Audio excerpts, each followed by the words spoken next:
নমস্কার বন্ধুরা, welcome to my channel. আজকে রেসিপি কুমড়োর ছক্কা। খুবই অল্প উপকরণে সহজ পদ্ধতিতে আপনারা বাড়িতে খুব সহজে কুমড়োর ছক্কা বানিয়ে ফেলতে পারবেন। তাই চলুন দেরি না করে শুরু করা যাক।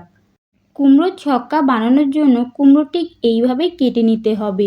আর যতটা পরিমাণ কুমড়ো নেবেন তার 3 ভাগের 1 ভাগ পরিমাণ আলু নিতে হবে। ধরুন 400 গ্রাম কুমড়ো নিয়েছেন, তাহলে ওই 100 থেকে 150 গ্রামের মতো আলু নেবেন। আর আলুগুলো এরকম ছোট সাইজ করে টুকরো করে নিতে হবে। আর নিতে হবে ছোলা। ছোলাটা কুমড়োর তরকারি বানানোর 5-6 ঘন্টা আগে ভিজিয়ে নিতে হবে। ভিজিয়ে রাখা ছোলা নিতে হবে। আর মশলা লাগবে আদা ও জিরে বাটা। এখানে 2 চামচ আমি আদা ও জিরে বাটা নিয়েছি।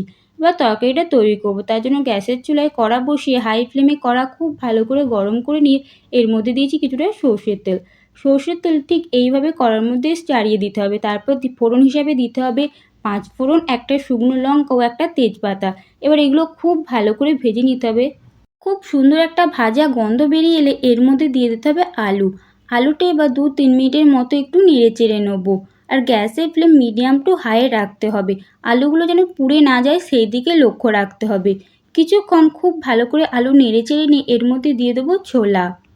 ছোলা দিয়ে দেওয়ার পর একইভাবে আলুর সাথে ছোলা একসাথে মিশিয়ে নেবো ও আবারও 1-2 মিনিটের মতো খুব ভালো করে একটু নেড়ে চেড়ে নেবো। আলু ও ছোলা কিছুক্ষণ নাড়াচাড়া করলেই দেখতে পাবেন এগুলো একটু ভাজা মতো হয়ে এসেছে। তখন এর মধ্যে দিয়ে দিতে হবে কুমড়োর টুকরোগুলো। আমি কুমড়োর টুকরোগুলো দিয়ে আবারও খুব ভালোভাবে নেড়ে চেড়ে নেবো। আর সমস্ত কিছু একসাথে খুব ভালো করে মিশিয়ে নেবো।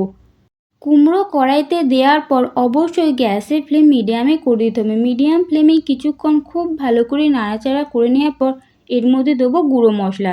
এখানে দিচ্ছি 1 চা চামচ হলুদ গুঁড়ো, 1 চা চামচকে একটু কম দেবো লঙ্কার গুঁড়ো। লঙ্কার গুঁড়ো দিয়ে দেওয়ার পর দেবো স্বাদ মতো লবণ।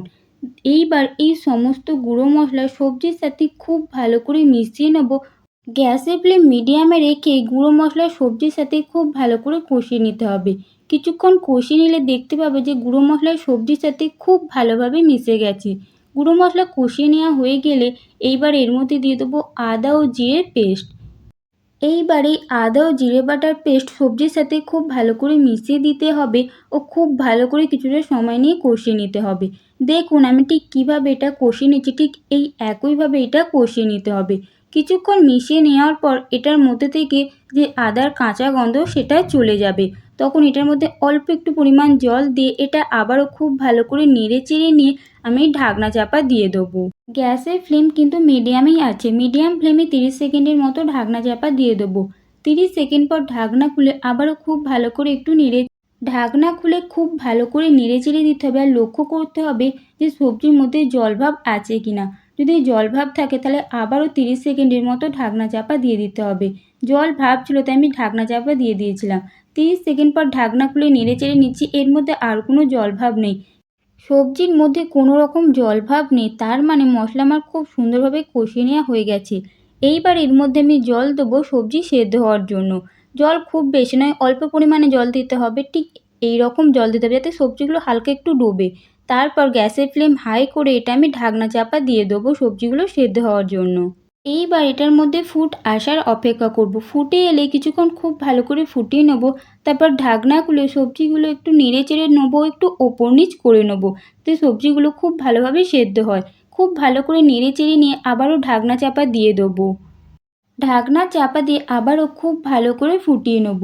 কিছুটা সময় ফুটিয়ে নেওয়ার পর ঢাকনা খুলে চেক করব জল কতটা আছে আর সবজি সেদ্ধ হতে কতটা বাকি। আপনারা নিশ্চয়ই বুঝতে পারছেন যে সবজির মধ্যে যে জলটা ছিল সেটা প্রায় শুকিয়ে এসেছে। তাহলে সবজিটা চেক করে নিই এটা সেদ্ধ হতে কতটা বাকি। প্রথমে একটা আলু চাপ দিতে দেখতে পেলাম এটা গলে এসেছে, তার মানে আলু সেদ্ধ হয়ে গেছে। একইভাবে কুমড়োটা চাপ দিতে এটাও গলে গেল, তার মানে সবজি এখানে পারফেক্টলি সেদ্ধ হয়ে গেছে। সবজি সেদ্ধ হয়ে গেলে এর মধ্যে 2 থেকে 3 চামচের মতো চিনি দিতে হবে। কুমড়ো ছক্কায় অবশ্যই চিনি দিতে হবে, নাহলে কুমড়ো ছক্কা একদম বেকার খেতে হবে। চিনি দেওয়ার পর এটা খুব ভালোভাবে মিশিয়ে নিলে আর চিনি গলে গেলে কুমড়োর ছক্কা এখানে একদম তৈরি হয়ে যাবে। এই ঝাল মিষ্টির সাথে কুমড়োর ছক্কা লুচির সাথে জাস্ট জমে যাবে। তাহলে বন্ধুরা অবশ্যই বাড়িতে আপনারা এইভাবে কুমড়োর ছক্কা বানাবেন। কেমন লাগলো কমেন্টে জানাতে ভুলবেন না। ভালো লাগলে একটা লাইক দিয়ে আমার চ্যানেলটি সাবস্ক্রাইব করবেন। Thanks for watching, by.